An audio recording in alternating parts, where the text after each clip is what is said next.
आज के अखबारों में जो सबसे ज़रूरी बातें हैं वो सब लेकर आए हम आपके अपने चैनल सुन लो यूपीएससी पर। अब चाहे द हिंदू हो, इंडियन एक्सप्रेस हो या सरकारी वेबसाइट, हमने सब छान मारा है और लाए हैं सिर्फ वो बातें जो यूपीएससी एग्जाम के लिए वाकई काम आने वाली हैं। सो सिट बैक, रिलैक्स और सुनो वो एनालिसिस जो तुम्हारे मेंस और प्रीलिम्स दोनों में फ़र्क डाल देगा।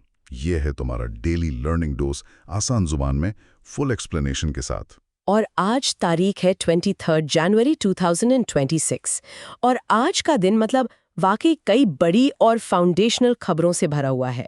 ये वो खबरें हैं जो ना सिर्फ प्रीलिम्स के लिए फैक्ट्स देती हैं बल्कि मेंस में एक डीप एनालिटिकल अंडरस्टैंडिंग बनाने के लिए भी आप कह सकते हैं बेहद ज़रूरी हैं। आज हम हर खबर की तह तक जाएंगे, line by line, clause by clause, ताकि कोई भी एस्पेक्ट अधूरा ना रह जाए। बिल्कुल। तो आज के एजेंडा पर एक नज़र डाल लेते हैं। और हाँ, ये एक लंबी और डिटेल्ड चर्चा होने वाली है।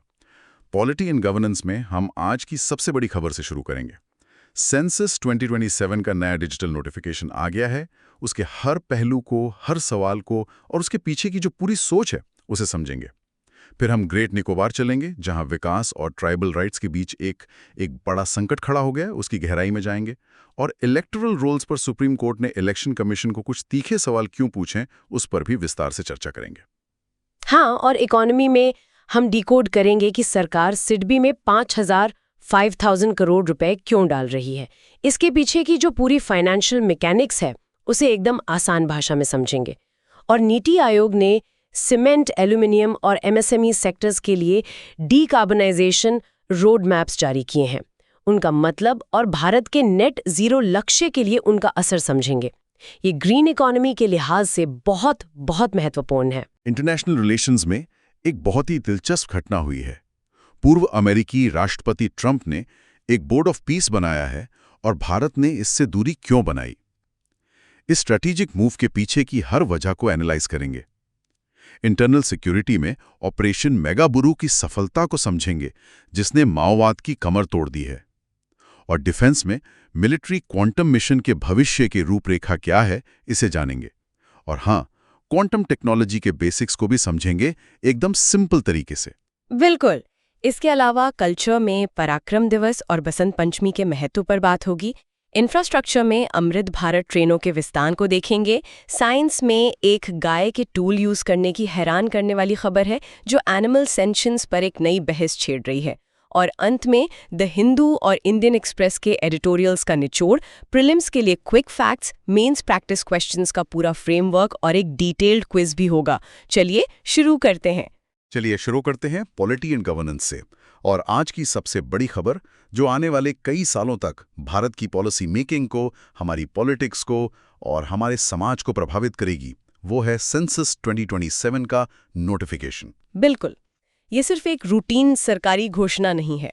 ये भारत के डेटा कलेक्शन के इतिहास में एक मील का पत्थर है। इसे एक पैराडाइम शिफ्ट कहना गलत नहीं होगा, बिल्कुल भी नहीं। Office of the registrar general and census commissioner of India, जिसे हम RGCII भी कहते हैं, उसने आज गजेट नोटिफिकेशन जारी कर दिया है।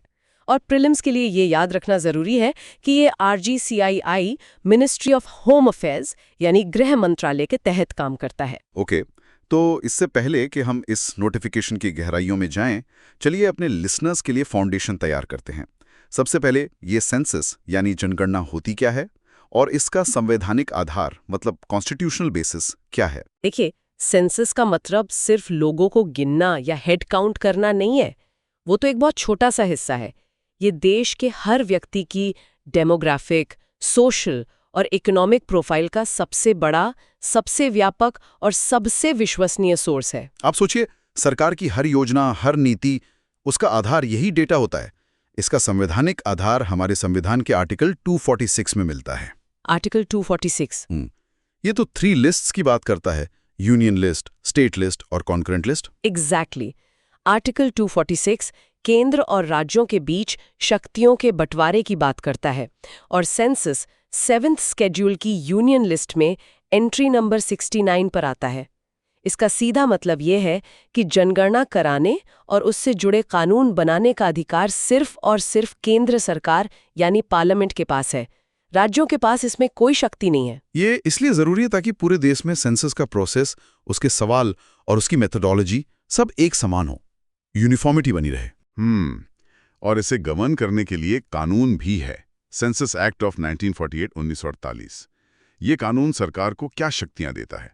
और यहाँ एक बहुत कॉमन कंफ्यूजन है, क्या ये कानून सरकार को हर 10 साल में सेंसस कराने के लिए लीगली बाइंड करता है? क्या ये अनिवार्य है? ये एक बहुत महत्वपूर्ण न्यूआंस है और यूपीएससी यहीं पर ट्रैप क्वेश्चंस बनाती है। देखिए, सेंसस एक्ट 1948 या 1948 सरकार को जनगणना कराने की पूरी प्रक्रिया, मतलब अधिकारियों की नियुक्ति जैसे सेंसस कमिश्नर, इन्यूमरेटर्स, उनकी शक्तियां क्या होंगी और नागरिकों के कर्तव्य क्या होंगे, ये सब निर्धारित करने का एक लीगल फ्रेमवर्क देता है। ये कानून ये भी कहता है कि अगर कोई नागरिक सेंसस ऑफिशियल को सही जानकारी नहीं देता है तो उसे सजा हो सकती है, और ये सेंसस डेटा की कॉन्फिडेंशियलिटी को भी प्रोटेक्ट करता है।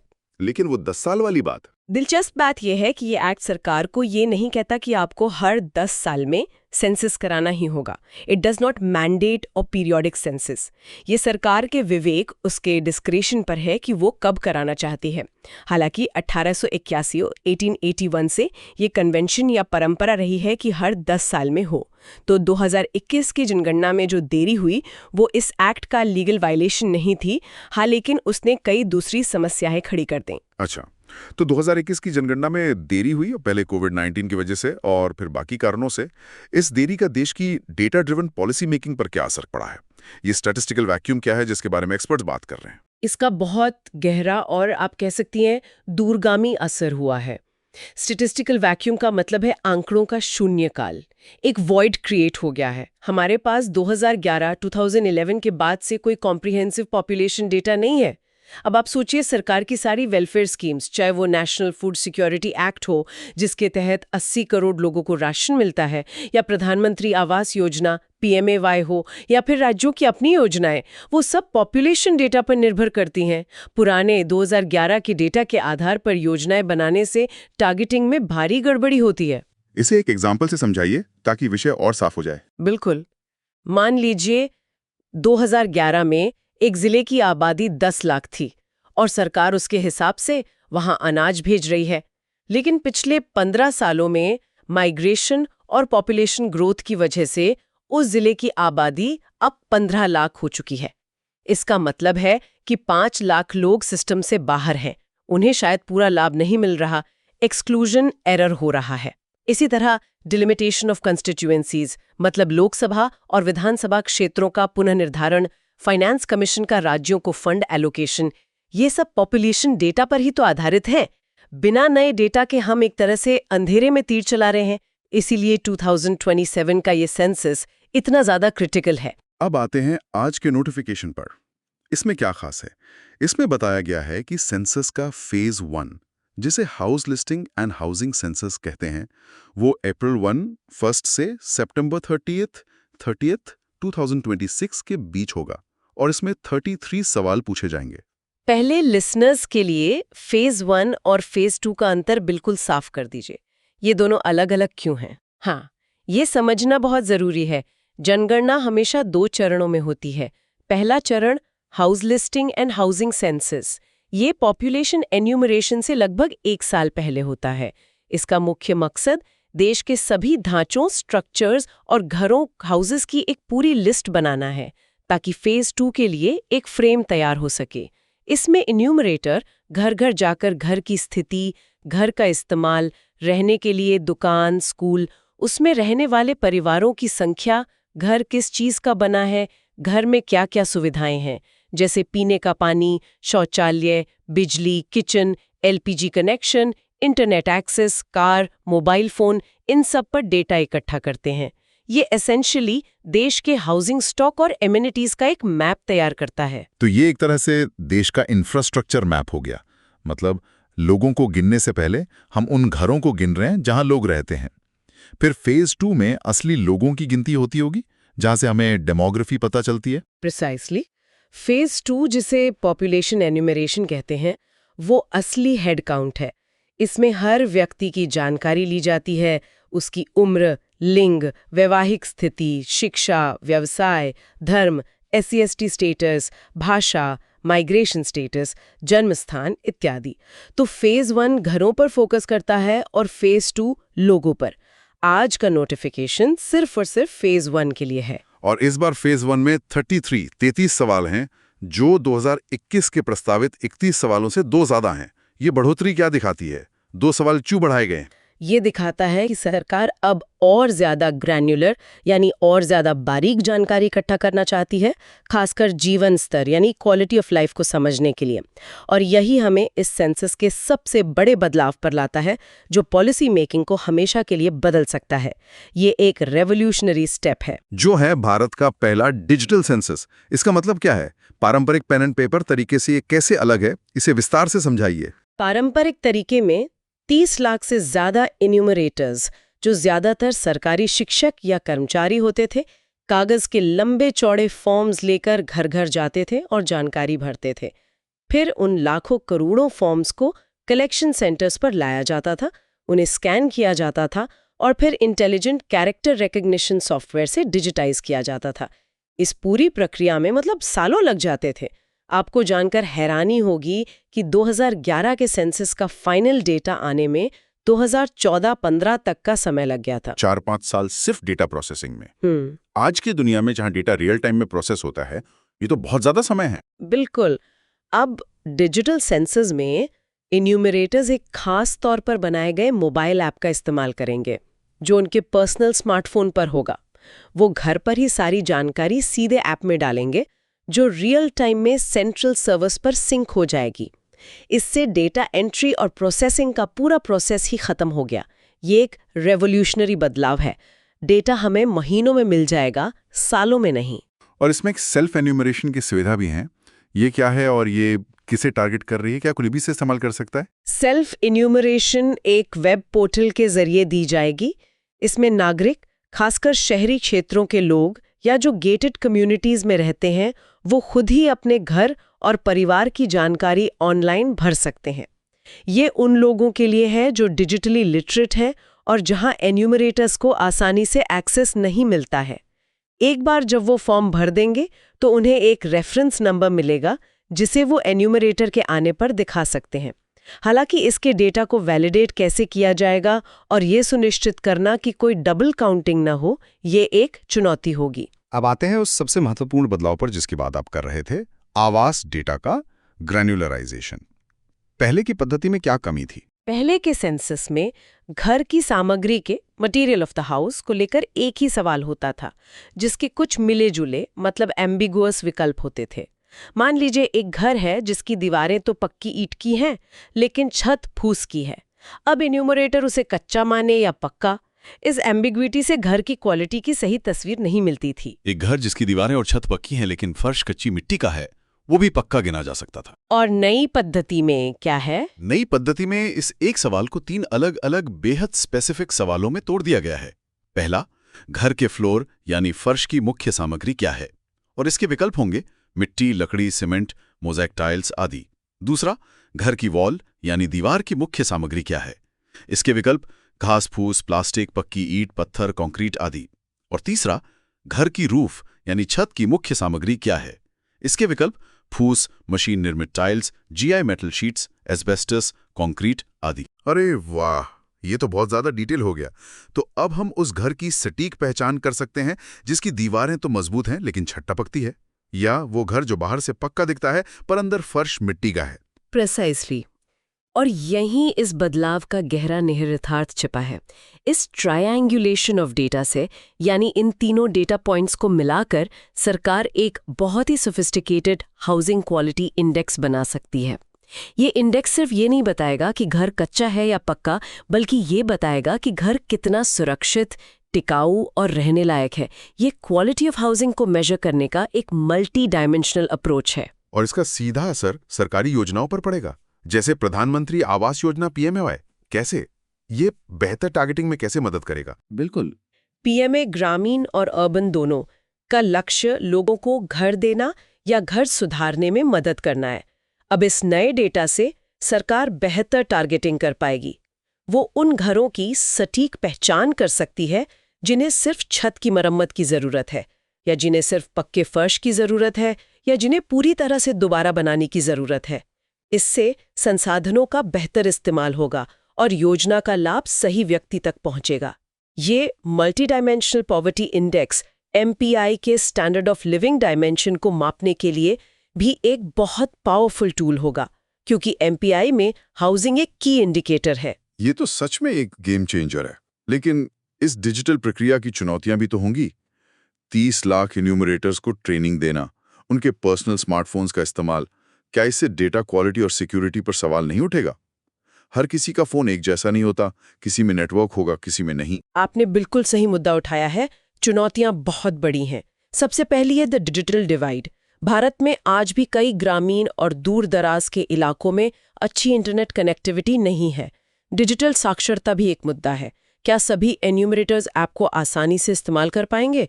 इसके लिए सरकार को ये सुनिश्चित करना होगा कि ऐप ऑफलाइन मोड में भी फ्लॉलेसली काम करे और डेटा बाद में सिंक हो सके। साथ ही एन्यूमरेटर्स को दिए जाने वाले ऑनरेरियम में मोबाइल डेटा और डिवाइस यूसेज का खर्च भी शामिल होना चाहिए। और प्राइवेसी का मुद्दा, इतना सारा पर्सनल डेटा एन्यूमरेटर्स के फोन पे होगा, ये तो बहुत बड़ा रिस्क है। ये दूसरी और शायद सबसे बड़ी चुनौती है, डेटा प्राइवेसी एंड ट्रस्ट। सरकार को सुनिश्चित करना होगा कि ये पूरी प्रक्रिया digital personal data protection act 2023 DPDP act के मानकों का कड़ाई से पालन करे। ऐप में एंड-टू-एंड इंक्रिप्शन होना चाहिए, डेटा को एनोनिमाइज करने की तकनीक होनी चाहिए और सर्वर्स भारत में ही स्थित होने चाहिए। कोई भी डेटा ब्रीच लाखों लोगों की निजता से खिलवाड़ होगा और पूरी प्रक्रिया पर से लोगों का भरोसा उठ जाएगा। सेंसस एक्ट 1948 के तहत ये डेटा कॉन्फिडेंशियल होता है और इसे कोर्ट में भी सबूत के तौर पर इस्तेमाल नहीं किया जा सकता। इस बात को जनता तक पहुंचाना भी जरूरी है। और एक आखिरी लेकिन शायद सबसे संवेदनशील मुद्दा, जाति का।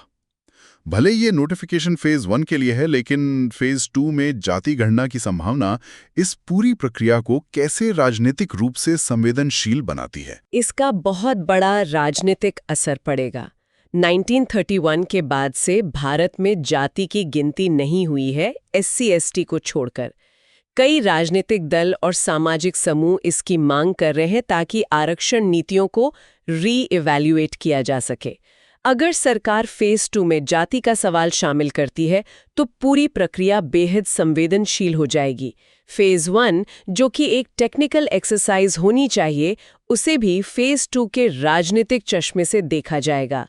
इस पर विवाद हो सकते हैं जो पूरी जनगणना प्रक्रिया को डीरेल करने की क्षमता रखती हैं।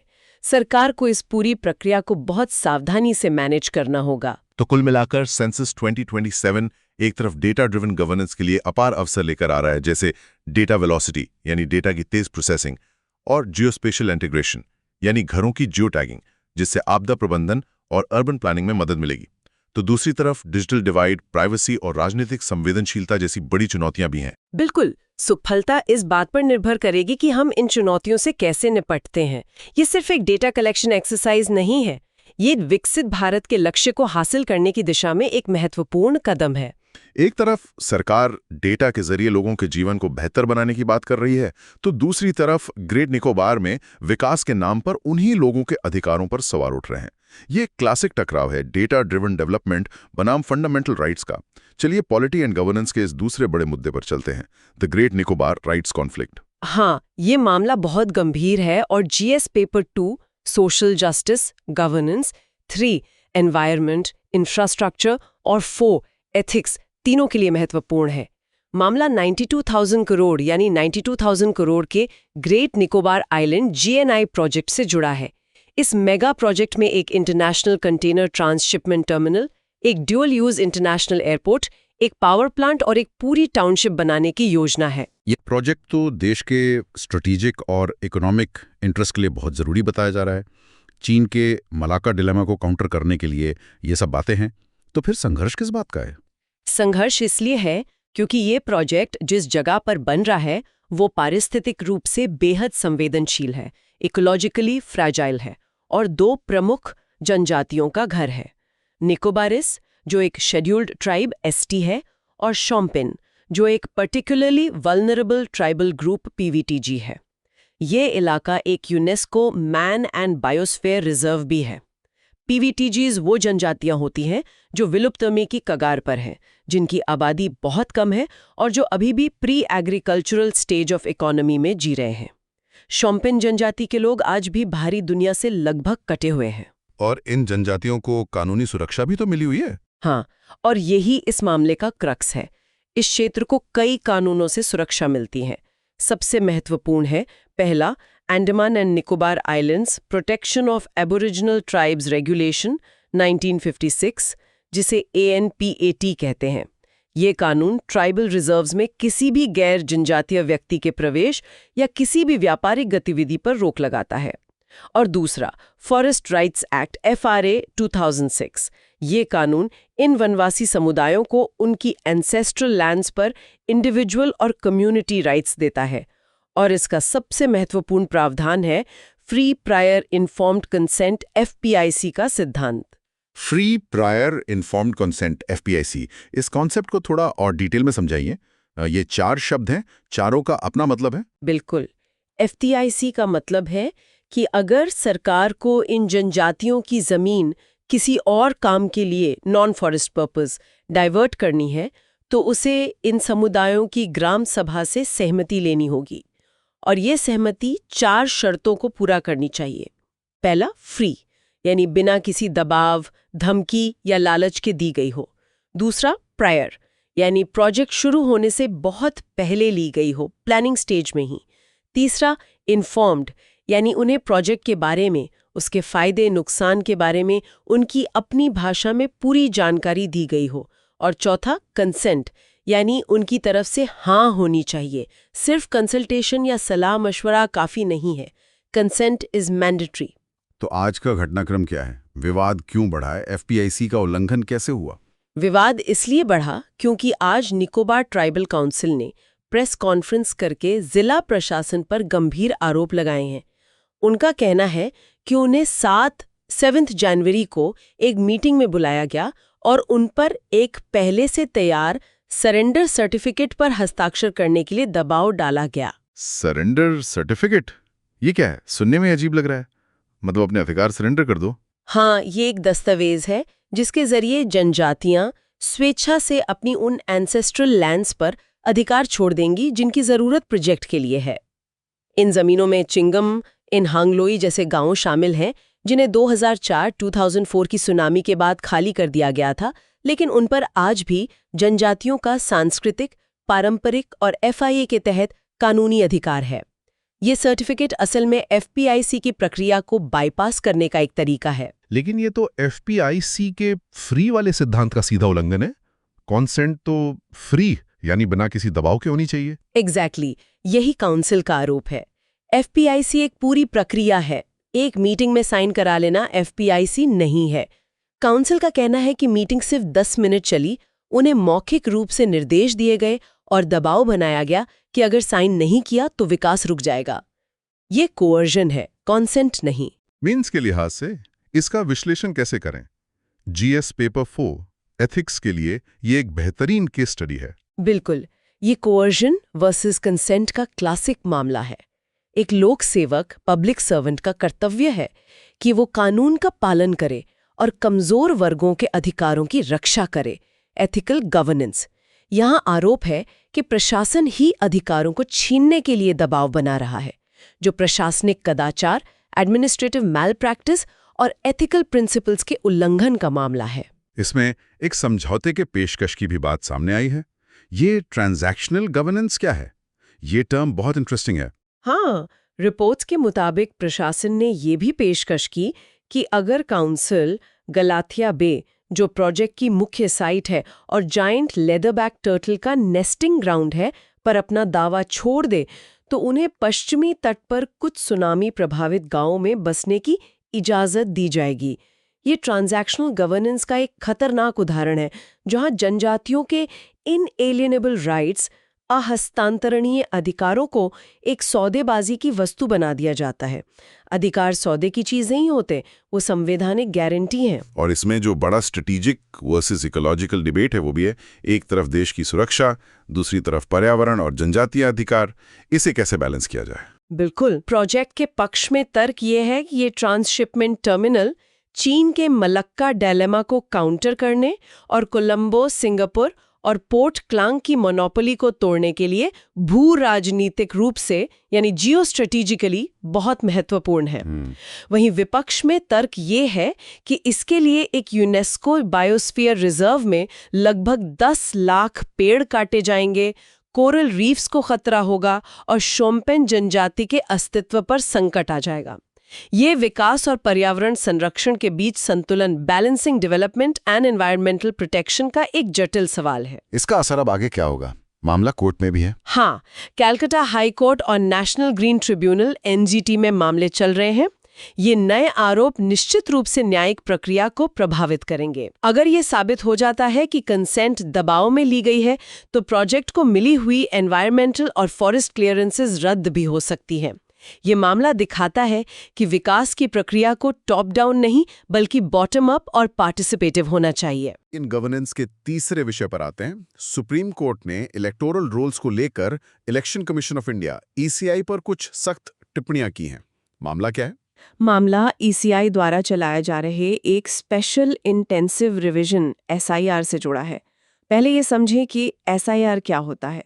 ECI हर साल एक समरी रिवीजन करता है ताकि नए वोटर्स जो 18-18 साल के हो गए हैं को जोड़ा जा सके और जो लोग शिफ्ट हो गए हैं या जिनकी मृत्यु हो गई है उनके नाम हटाए जा सके। लेकिन SIR एक ज़्यादा गहन, ज़्यादा इंटेंसिव प्रक्रिया है जिसमें डोर टू डोर वेरिफिकेशन होता है। ये representation of the people act 1950 1950 के सेक्शन 21(3) 21 क्लॉज 3 के तहत किया जाता है। तो सुप्रीम कोर्ट ने इस पर सवाल क्यों उठाया? इंटेंसिव रिवीजन तो अच्छी बात है, इससे इलेक्टोरल रोल क्लीन होता है, बोगस वोटर्स हटते हैं। सुप्रीम कोर्ट में जस्टिस जॉय माल्या बागची की बेंच ने ECI के नोटिफिकेशन की भाषा पर सवाल उठाया। नोटिफिकेशन में SIR का कारण रैपिड अर्बनाइजेशन, तेजी से शहरीकरण और फ्रीक्वेंट माइग्रेशन, बार बार प्रवास बताया गया था। कोर्ट ने ECI से सीधा और बहुत तीखा सवाल पूछा, क्या आप माइग्रेशन, प्रवास शब्द का इस्तेमाल इलीगल इमिग्रेशन, अवैध आप्रवासन के लिए एक यूफेमिज्म यानी एक घुमा फिराकर कही गई बात के रूप में कर रहे हैं? ओहो, ये तो बहुत तीखा सवाल है।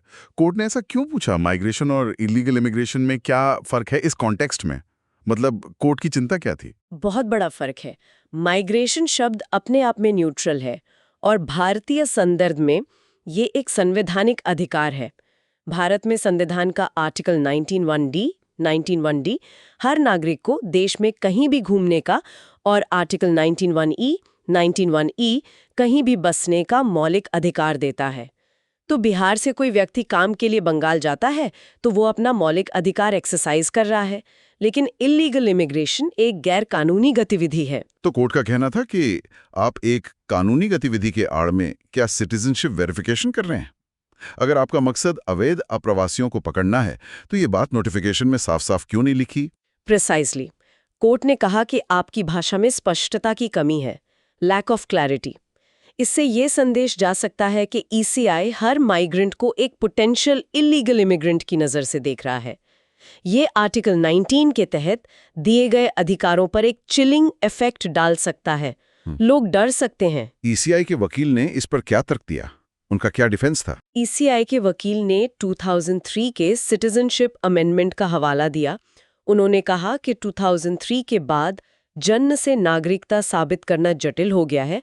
अब जन्म से नागरिक होने के लिए ये जरूरी है कि आपके माता पिता दोनों भारतीय नागरिक हो या एक नागरिक हो और दूसरा अवैध प्रवासी न हो।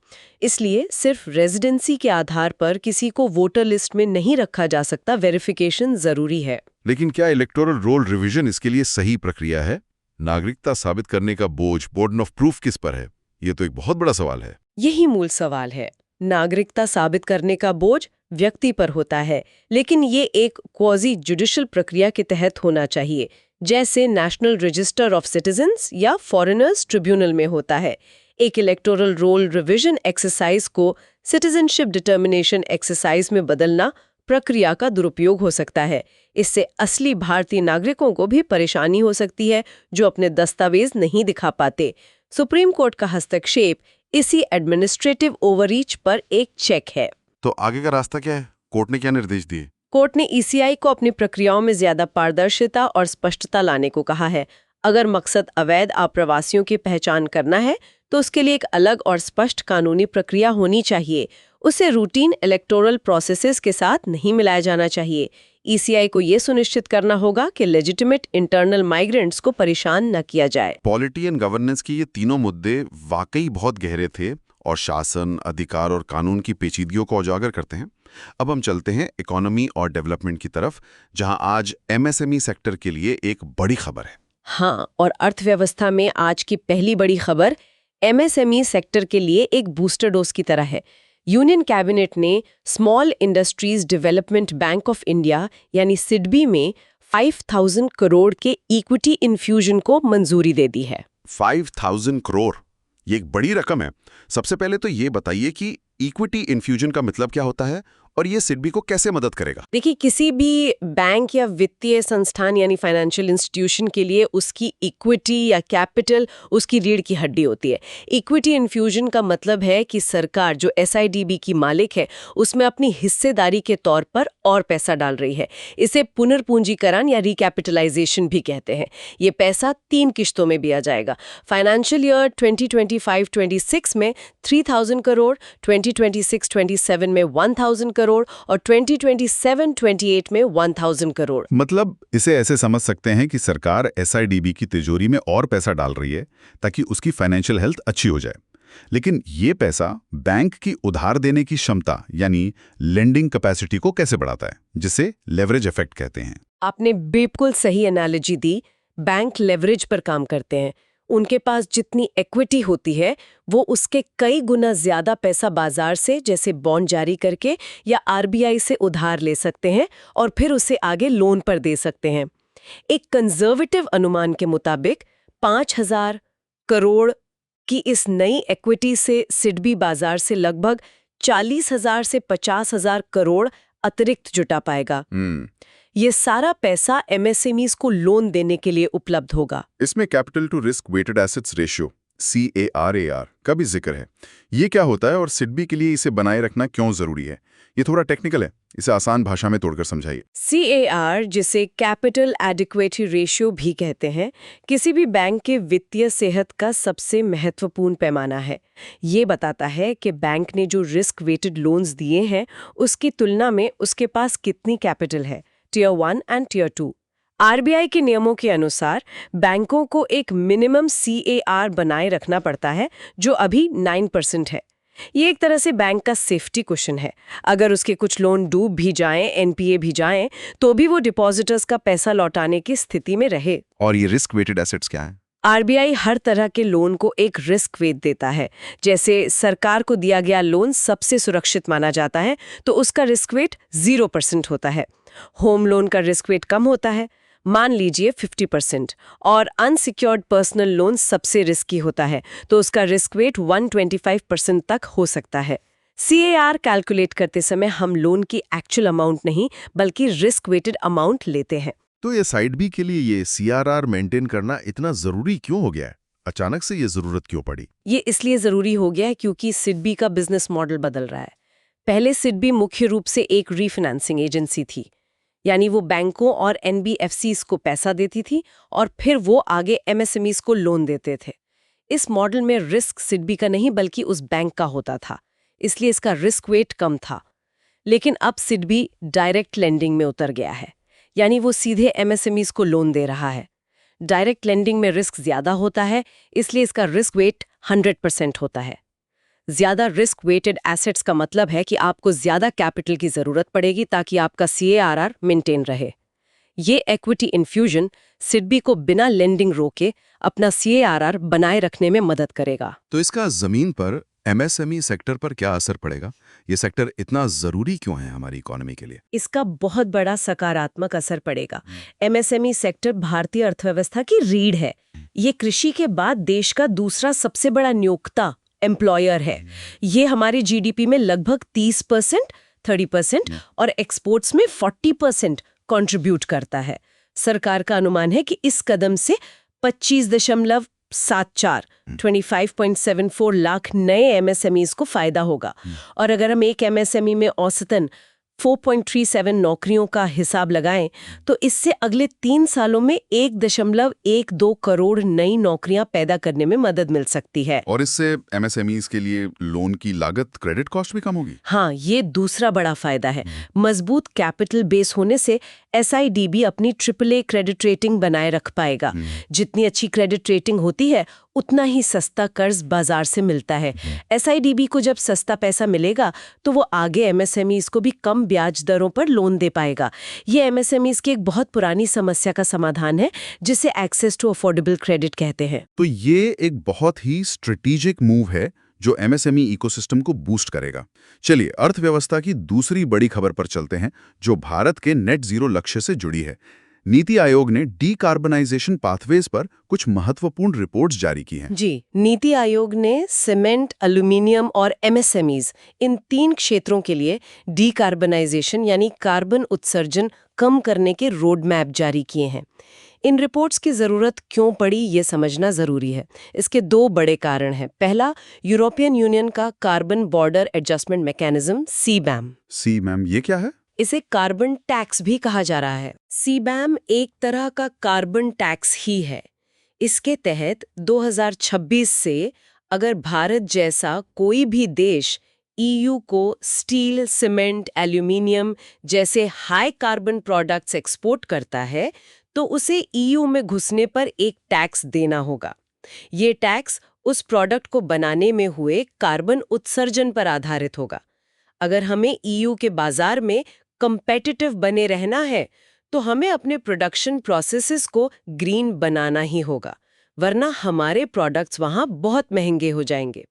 और दूसरा बड़ा कारण है भारत का अपना नेट जीरो 2070 का लक्ष्य जो हमने COP26 में घोषित किया था। तो इन रिपोर्ट्स में क्या सिफारिशें हैं?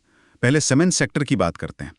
इसे हार्ड टू अबेट सेक्टर क्यों कहते हैं? मतलब क्या मुश्किल है इसमें? सीमेंट सेक्टर एक हार्ड टू अबेट सेक्टर है, यानी इसका डीकार्बनाइजेशन बहुत मुश्किल है। भारत दुनिया का दूसरा सबसे बड़ा सीमेंट उत्पादक है। इसमें CO2 उत्सर्जन के 2 स्रोत हैं। करीब 40% उत्सर्जन कोयला जलाने से ऊर्जा के लिए होता है, लेकिन 60% उत्सर्जन चूना पत्थर लाइमस्टोन को क्लिंकर में बदलने की रासायनिक प्रक्रिया कैल्सिनेशन प्रोसेस से होता है, जिससे प्रोसेस एमिशंस कहते हैं। आप कोयले की जगह ग्रीन एनर्जी इस्तेमाल कर सकते हैं, लेकिन प्रोसेस एमिशंस को नहीं रोक सकते, वो तो प्रोसेस का हिस्सा है। तो इसके लिए क्या रणनीति सुझाई गई है? इसके लिए मल्टी प्रोंग स्ट्रैटेजी है। पहला, क्लिंकर सब्स्टिट्यूशन, यानी सीमेंट में क्लिंकर की मात्रा कम करके उसकी जगह फ्लाई ऐश, जो थर्मल पावर प्लांट का वेस्ट है, और ground granulated blast furnace slag, जो स्टील प्लांट का वेस्ट है, का इस्तेमाल बढ़ाना। इसे ब्लेंडेड सीमेंट कहते हैं। दूसरा, रिफ्यूज्ड डिराइव्ड फ्यूल, यानी कोयले की जगह शहरों से निकलने वाले प्रोसेस्ड कचरे को ईंधन के तौर पर इस्तेमाल करना। इससे वेस्ट मैनेजमेंट भी होगा और कोयले का इस्तेमाल भी कम होगा। और तीसरा, जो प्रोसेस एमिशंस के लिए एकमात्र उपाय है, वो है carbon capture, utilization and storage. इसमें चिमनी से निकलने वाली CO2 को पकड़कर या तो जमीन के नीचे स्टोर किया जाता है या उसे केमिकल्स या बिल्डिंग मटेरियल्स बनाने में इस्तेमाल किया जाता है। और एल्यूमिनियम सेक्टर के लिए क्या रोड मैप है? ये भी बहुत एनर्जी इंटेंसिव सेक्टर है। हाँ, एल्यूमिनियम बनाने की हेल-हेरोल्ड प्रक्रिया में बहुत ज्यादा बिजली लगती है। भारत में ज्यादातर एल्यूमिनियम प्लांट अपने कैप्टिव कोल पावर प्लांट्स पर निर्भर है। इसके लिए 3 चरणों की रणनीति दी गई है। फेज 1 में round the clock RTC renewable energy का इस्तेमाल, यानी सोलर और विंड एनर्जी को बैटरी स्टोरेज के साथ जोड़कर 24 घंटे ग्रीन बिजली सप्लाई करना। फेज 2 में कैप्टिव न्यूक्लियर पावर का इस्तेमाल, यानी एल्यूमिनियम प्लांट अपने लिए छोटे nuclear power plants, small modular reactors लगाए। और फेज 3 में इनर्ट एनोड टेक्नोलॉजी जैसी फ्यूचरिस्टिक तकनीकों का इस्तेमाल जो प्रोडक्शन प्रोसेस को ही बदल देगी और CO2 की जगह ऑक्सीजन इमिट करेगी। और MSMEs जो इन बदलावों के लिए सबसे कम तैयार हैं, उनके लिए क्या समाधान है? उनके पास तो ना पैसा है ना तकनीक। बिल्कुल। और नीति आयोग ने इस चुनौती को पहचाना है। इसके लिए 2 बड़े समाधान दिए गए हैं। पहला, एक नेशनल प्रोजेक्ट मैनेजमेंट एजेंसी यानी NPMA बनाने का प्रस्ताव है। ये एजेंसी MSMEs के लिए एक वन स्टॉप शॉप की तरह काम करेगी। ये ग्रीन टेक्नोलॉजी की पहचान, खरीद, फाइनेंस और इम्प्लीमेंटेशन में मदद करेगी। ये MSMEs की डिमांड को एग्रीगेट करेगी ताकि टेक्नोलॉजी सस्ती मिले। दूसरा, क्रेडिट गारंटी फंड का 8 से 9% हिस्सा खास तौर पर ग्रीन टेक्नोलॉजी अपनाने वाले MSMEs के लिए आरक्षित करने की सिफारिश की गई है। इससे बैंकों का रिस्क कम होगा और वो MSMEs को ग्रीन लोन देने के लिए प्रोत्साहित होंगे। ये एक तरह से जस्ट ट्रांजिशन सुनिश्चित करने का प्रयास है। इकोनॉमी के बाद अब रुख करते हैं इंटरनेशनल रिलेशंस एंड जियोपॉलिटिक्स का। और आज डावोस से एक बड़ी खबर आई है जिसने वैश्विक कूटनीति में हलचल मचा दी है। The board of peace initiative. ये एक बहुत ही महत्वपूर्ण घटनाक्रम है जो दिखाता है कि ग्लोबल मल्टीलैटरलिज्म का ढांचा कैसे बदल रहा है। डावोस में वर्ल्ड इकोनॉमिक फोरम की बैठक के दौरान अमेरिकी राष्ट्रपति डोनाल्ड ट्रंप ने औपचारिक रूप से बोर्ड ऑफ पीस का उद्घाटन किया। उन्होंने इसे यूनाइटेड नेशंस UN के एक ज्यादा असरदार, ज्यादा डिसाइसिव विकल्प के रूप में प्रस्तुत किया। इसमें कौन कौन शामिल हुआ और कौन नहीं, ये बहुत कुछ कहता है। बिल्कुल। इस कार्यक्रम में 19 देशों ने हिस्सा लिया, जिनमें पाकिस्तान, सऊदी अरब और UAE जैसे देश शामिल थे। लेकिन जो बात सबसे ज्यादा ध्यान खींचती है वो है कि कौन शामिल नहीं हुआ। भारत इस कार्यक्रम से दूर रहा। सिर्फ भारत ही नहीं बल्कि UK और फ्रांस जैसे अमेरिका के प्रमुख सहयोगी भी अनुपस्थित रहे। तो ये बोर्ड ऑफ पीस है क्या? इसकी संरचना कैसी है? UN से ये कैसे अलग है? इसकी संरचना ही इसकी सबसे विवादास्पद चीज है। इसका चार्टर अध्यक्ष, जो खुद ट्रंप है, को फाइनल अथॉरिटी और वीटो पावर देता है। यानी ये कहने को तो एक बोर्ड है, लेकिन फैसले लेने की अंतिम शक्ति एक ही व्यक्ति के पास है। ये मल्टीलैटरलिज्म के मुखौटे में यूनिलैटरलिज्म है। UN में तो कम से कम P5 देशों के पास वीटो है, यहाँ सिर्फ एक व्यक्ति के पास है। और इसकी सदस्यता को लेकर भी विवाद है। ये पे टू प्ले मॉडल क्या है? हाँ, इसमें एक 2 टियर मेंबरशिप सिस्टम है। परमानेंट मेंबरशिप पाने के लिए आपको $1 बिलियन का योगदान देना होगा। इसी वजह से आलोचक इसे पे टू प्ले मॉडल कह रहे हैं, यानी पैसे दो और वैश्विक फैसलों में अपनी सीट पक्की करो। ये कूटनीति के सिद्धांतों के खिलाफ है, जहां देशों की हैसियत उनके योगदान से होती है, उनके बैंक बैलेंस से नहीं। अब आते हैं सबसे अहम सवाल पर। भारत की स्ट्रेटेजिक एब्सटेंशन यानी इससे दूर रहने के फैसले के पीछे क्या कारण है? इसे विस्तार से समझाइए। पहला, UN सेंट्रलिटी। भारत हमेशा से UN में सुधार का पक्षधर रहा है, जैसे UNSC में स्थायी सीट की मांग। भारत UN को रिप्लेस करने का नहीं बल्कि रिफॉर्म करने का समर्थक है। इस बोर्ड में शामिल होना भारत की उस पूरी विदेश नीति के खिलाफ जाता जो UN को ग्लोबल गवर्नेंस का केंद्र मानती है। दूसरा कारण निश्चित रूप से पाकिस्तान की मौजूदगी होगी। बिल्कुल, द पाकिस्तान फैक्टर। पाकिस्तान के इस बोर्ड में शामिल होने से भारत को ये डर है कि इस मंच का इस्तेमाल कश्मीर मुद्दे को अंतर्राष्ट्रीयकरण करने के लिए किया जा सकता है, खासकर तब जब अध्यक्ष के पास किसी भी मुद्दे को उठाने की असीमित शक्ति हो। भारत हमेशा से कश्मीर को एक द्विपक्षीय मुद्दा मानता आया है। और संप्रभुता का भी सवाल है। तीसरा कारण है सॉवरेंटी कंसर्न्स। भारत द्विपक्षीय मुद्दों को द्विपक्षीय तरीके से ही सुलझाने का पक्षधर रहा है, जैसा कि शिमला समझौते और लाहौर घोषणा में कहा गया है। एक ऐसे बोर्ड में शामिल होना जहां कोई विदेशी नेता आपके विवादों पर फैसला सुनाए, भारत की संप्रभुता, सॉवरेंटी के सिद्धांत का उल्लंघन होगा। और आखिरी कारण शायद इस ट्रांजैक्शनल अप्रोच का विरोध है। चौथा और अंतिम कारण है ट्रांजैक्शनल डिप्लोमेसी का विरोध। $1 बिलियन की एंट्री फी वाली कूटनीति भारत जैसे लोकतांत्रिक देश के लिए स्वीकार्य नहीं है। भारत की विदेश नीति मूल्यों और सिद्धांतों पर आधारित है, लेन देन पर नहीं। इस फैसले से भारत ने खुद को ग्लोबल साउथ की एक जिम्मेदार आवाज के रूप में स्थापित किया है, जो अंतर्राष्ट्रीय कानून और स्थापित बहुपक्षीय संस्थानों का सम्मान करती है। तो भारत ने एक तरह से नए और पुराने पावर ब्लॉक्स के बीच एक स्वतंत्र रास्ता चुना है। अब चलते हैं इंटरनल सिक्योरिटी और डिफेंस टेक्नोलॉजी की ओर, और यहाँ झारखंड से एक बड़ी सफलता की खबर है, ऑपरेशन मेगाबोरू। ये लेफ्ट विंग एक्सट्रीमिज्म के खिलाफ लड़ाई में एक निर्णायक मोड़ है। सीआरपीएफ की कोबरा, जो commando battalion for resolute action है, और झारखंड जैगवार की एक संयुक्त टीम ने पश्चिमी सिंहभूम के सरांडा फॉरेस्ट में एक ऑपरेशन में 16 माओवादियों को मार गिराया है। और इसमें एक बहुत बड़ा माओवादी नेता भी मारा गया है। हाँ, और यही इस ऑपरेशन को इतना महत्वपूर्ण बनाता है।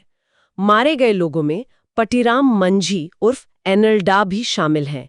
एनएलडा सीपीआई माओइस्ट की सेंट्रल कमेटी का सदस्य था, जो उनकी टॉप डिसीजन मेकिंग बॉडी है। वो ईस्टर्न रीजनल ब्यूरो का प्रमुख था और उस पर 1 करोड़ रुपए का इनाम था। इसे एक टर्निंग पॉइंट क्यों कहा जा रहा है? इसके 3 कारण हैं।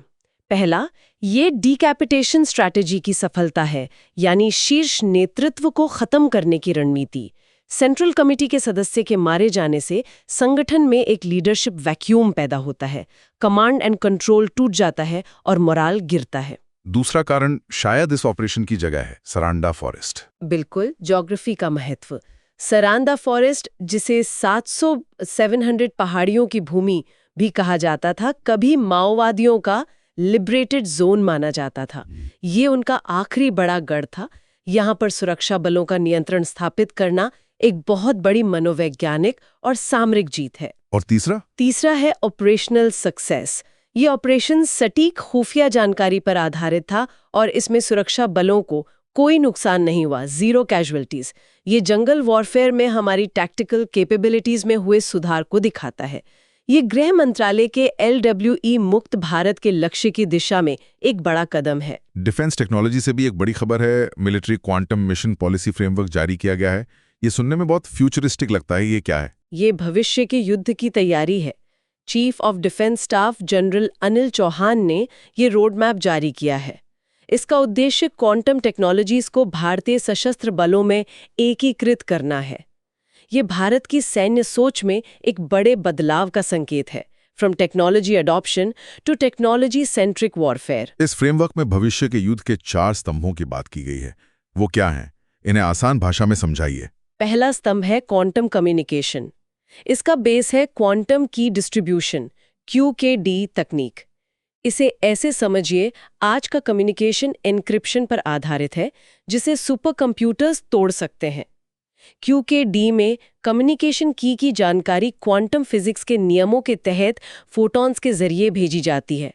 अगर कोई उसे इंटरसेप्ट करने की कोशिश करेगा तो क्वांटम स्टेट कोलैप्स हो जाएगा और की खुद ही नष्ट हो जाएगी। यानी ये अनहैकेबल कम्युनिकेशन है। दूसरा स्तंभ है क्वांटम कंप्यूटिंग। हाँ, क्वांटम कंप्यूटिंग का इस्तेमाल 2 कामों के लिए होगा। एक, दुश्मन के सबसे मुश्किल इंक्रिप्शन कोड्स को तोड़ने के लिए, कोड ब्रेकिंग, और दूसरा जटिल युद्ध सिमुलेशंस यानी वॉर गेमिंग सिमुलेशंस चलाने के लिए, ताकि हम अपनी रणनीतियों को बेहतर बना सकें। ये काम क्लासिकल कंप्यूटर्स की क्षमता से बाहर है। तीसरा और चौथा स्तंभ क्या है? तीसरा है क्वांटम सेंसिंग एंड मेट्रोलॉजी। इसके तहत क्वांटम रेडार्स विकसित किए जाएंगे जो स्टेल्थ विमानों को भी पकड़ सकते हैं, और क्वांटम मैग्नेटोमीटर्स बनाए जाएंगे जो पानी के नीचे पनडुब्बियों का पता लगा सकते हैं, वो भी बहुत ज्यादा सटीकता से। और चौथा स्तंभ है क्वांटम मटेरियल्स, यानी ऐसे एडवांस्ड मटेरियल्स बनाना जिनका इस्तेमाल स्टेल्थ टेक्नोलॉजी और बेहतर आर्मर बनाने में होगा। तो ये पूरा मिशन भारत को टेक्नोलॉजी सेंट्रिक युद्ध की ओर ले जा रहा है। हाँ, बिल्कुल। ये नेशनल क्वांटम मिशन NQM के साथ सिविल मिलिट्री फ्यूजन का एक उदाहरण है कि दिखाता है कि अब युद्ध सिर्फ हार्डवेयर, टैंक, जहाज पर नहीं, बल्कि टेक्नोलॉजी और डेटा सुपीरियॉरिटी पर लड़ा जाएगा। चलिए अब कुछ संक्षिप्त लेकिन महत्वपूर्ण विषयों पर नजर डालते हैं। शुरुआत करते हैं कल्चरल हेरिटेज से। आज पराक्रम दिवस है। हाँ, आज 23 जनवरी को हम नेताजी सुभाष चंद्र बोस की 19वीं जयंती को पराक्रम दिवस के रूप में मना रहे हैं। इस साल का मुख्य कार्यक्रम श्री विजयपुरम में आयोजित किया गया, जो port Blair, Andaman and Nicobar island का नया नाम है। कार्यक्रम पोर्ट ब्लेयर में ही क्यों? इसका क्या ऐतिहासिक महत्व है? इसका बहुत बड़ा ऐतिहासिक महत्व है। 30 दिसंबर 1943 को नेताजी सुभाष चंद्र बोस ने पोर्ट ब्लेयर में ही तिरंगा फहराया था और अंडमान और निकोबार द्वीपों को भारत की पहली आज़ाद भूमि घोषित किया था। इस कार्यक्रम को वहां आयोजित करना स्वतंत्रता संग्राम के इतिहास में आईएनए और नेताजी के योगदान को रेखांकित करता है। और आज बसंत पंचमी का त्योहार भी है। जी, बसंत पंचमी का त्योहार सांस्कृतिक, पारिस्थितिक और ज्योतिषीय तीनों ही दृष्टियों से महत्वपूर्ण है। सांस्कृतिक रूप से ये ज्ञान की देवी मां सरस्वती को समर्पित है। पारिस्थितिक रूप से ये वसंत ऋतु के आगमन का प्रतीक है। ज्योतिषीय रूप से 2026 में ज्योतिषियों ने कंबस्ट वीनस या तारा डूबना की स्थिति का उल्लेख किया है। इसका मतलब है कि शुक्र ग्रह सूर्य के बहुत करीब होने के कारण दिखाई नहीं दे रहा है, जिसे पारंपरिक ज्योतिष में विवाह जैसे शुभ कार्यों के लिए अनुपयुक्त माना जाता है। अब बात करते हैं इंफ्रास्ट्रक्चर एंड लॉजिस्टिक्स की। अमृत भारत ट्रेनों का विस्तार हुआ है। हाँ, प्रधानमंत्री ने केरल में 3 नई अमृत भारत एक्सप्रेस ट्रेनों को हरी झंडी दिखाई है। ये ट्रेनें आम आदमी के लिए रेलवे के आधुनिकीकरण का एक बेहतरीन उदाहरण है। इसकी तकनीक में क्या खास है? ये वंदे भारत से कैसे अलग है? इसमें पुश पुल टेक्नोलॉजी का इस्तेमाल होता है। इसे ऐसे सोचिए जैसे किसी भारी सामान को एक व्यक्ति खींच रहा है और दूसरा पीछे से धक्का दे रहा है। दोनों तरफ से ताकत लगने पर वो ज्यादा तेजी से चलेगा और रुकेगा। अमृत भारत ट्रेन यही करती है। इसके आगे और पीछे दोनों तरफ इंजन होते हैं। इससे ट्रेन का एक्सेलरेशन और डिसेलरेशन, गति पकड़ना और धीमा होना बहुत तेज हो जाता है। वंदे भारत एक प्रीमियम फुल्ली एसी ट्रेन है, लेकिन अमृत भारत एक नॉन एसी ट्रेन है जिसे आम आदमी को ध्यान में रखकर बनाया गया है।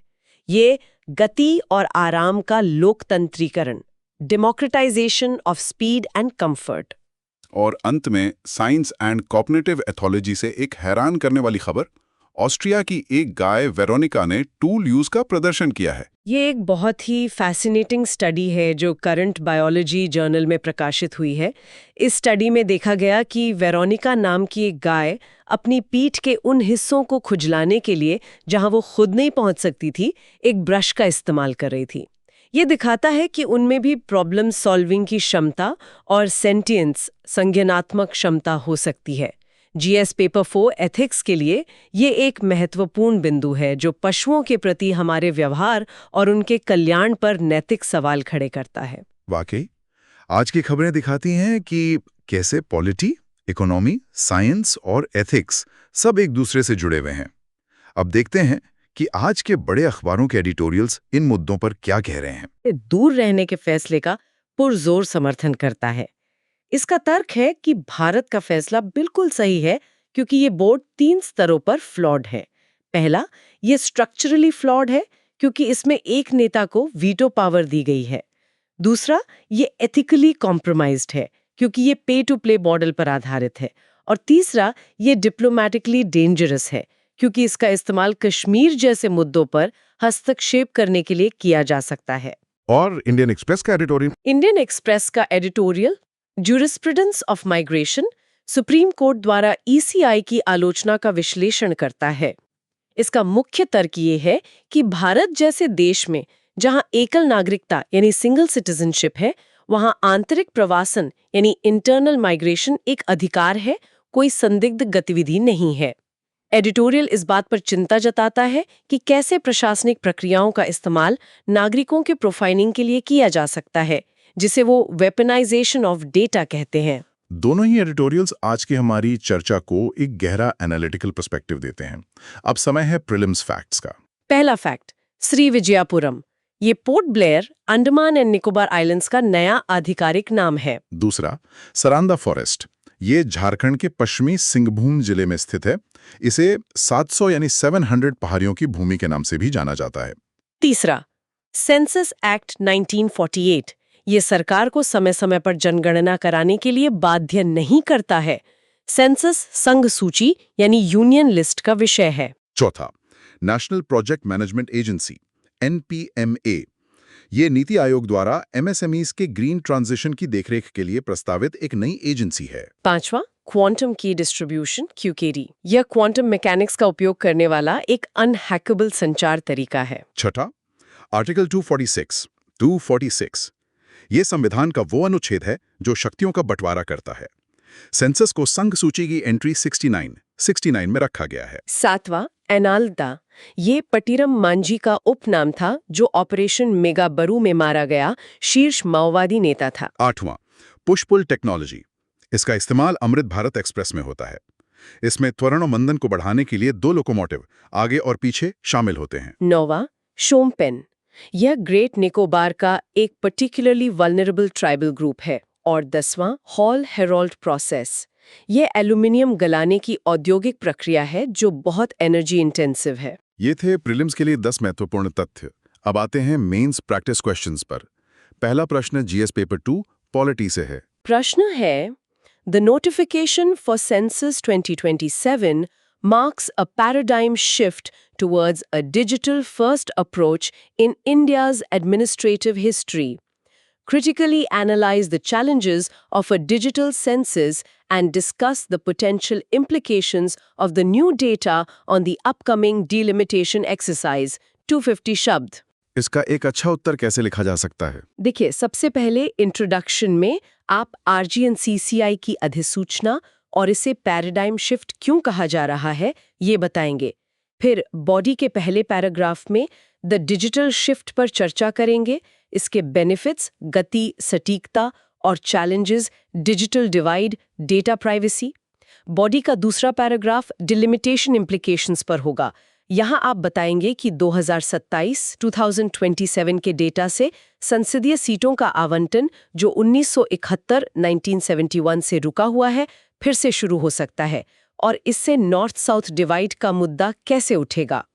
अंत में कंक्लूजन में आप ये कहकर समाप्त करेंगे कि विकसित भारत के लिए डिजिटल छलांग आवश्यक है, लेकिन इसे समावेशी होना चाहिए और संघीय संतुलन को बनाए रखना होगा। बहुत बढ़िया फ्रेमवर्क है। अब दूसरा प्रश्न लेते हैं, GS paper 3 economy environment. 70 targets. In light of the recent Niti Aayog roadmaps, discuss the strategies for the cement and aluminum sectors and the role of green finance in this transition. 250 शब्द। इसका उत्तर कैसे लिखें? Introduction में नीति आयोग की report का हवाला दें और हार्ड टू अबेट क्षेत्रों को परिभाषित करें।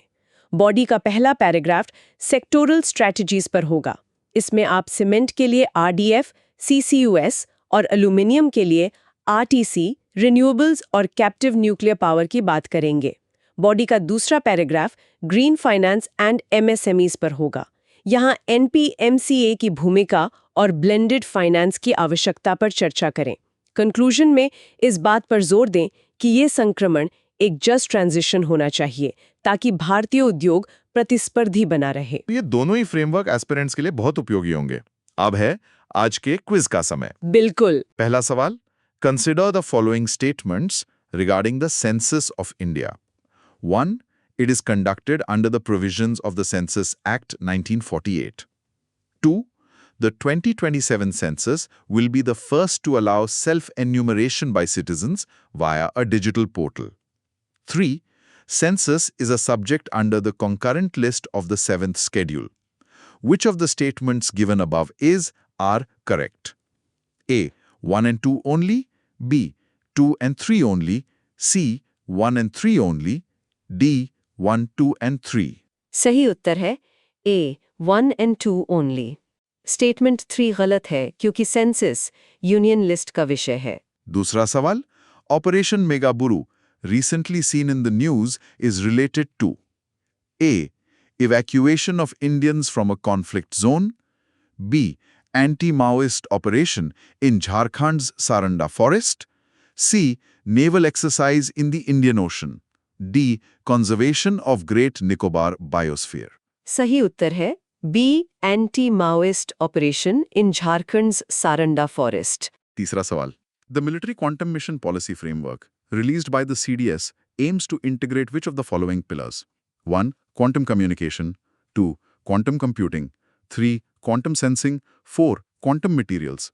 Select the correct answer using the code below. A. 1 and 2 only. B. 1, 2 and 3 only. C. 2, 3 and 4 only. D. 1, 2, 3 and 4. सही उत्तर है D. 1, 2, 3 and 4. फ्रेमवर्क में इन चारों स्तंभों का उल्लेख है। चौथा सवाल, With reference to the Great Nicobar Development Project, Consider the following statements. 1. It includes an International Container Transshipment Terminal, ICTT, at Galathia Bay. 2. The project requires the denotification of tribal reserves protected under the Forest Rights Act. 3. The Shompen are a particularly vulnerable tribal group, PVTG, residing in this region. Which of the statements given above are correct? A. 1 and 2 only. B. 2 and 3 only. C. 1 and 3 only. D. 1, 2 and 3. सही उत्तर है D, 1, 2 and 3। ये सभी कथन सही हैं। और आज का आखिरी सवाल, Which of the following best describes the Amrit Bharat Express? A. A fully air-conditioned semi-high-speed train with automatic doors. B. A freight corridor-specific train for heavy haulage. C. A non-AC push-pull technology train designed for the common man. D. A luxury tourist train operating in the Golden Triangle. सही उत्तर है C, a non-AC push-pull technology train designed for the common man। तो ये था आज का quiz. अब आज की चर्चा को समाप्त करने का समय आ गया है। आज की मुख्य बातें क्या रहीं? पॉलिटी में हमने देखा कि सेंसस 2027 का डिजिटल होना एक गेम चेंजर है, लेकिन डिजिटल डिवाइड और प्राइवेसी प्रमुख चुनौतियां हैं। ग्रेट निकोबार में विकास और जनजातीय अधिकारों के बीच संतुलन साधना जरूरी है।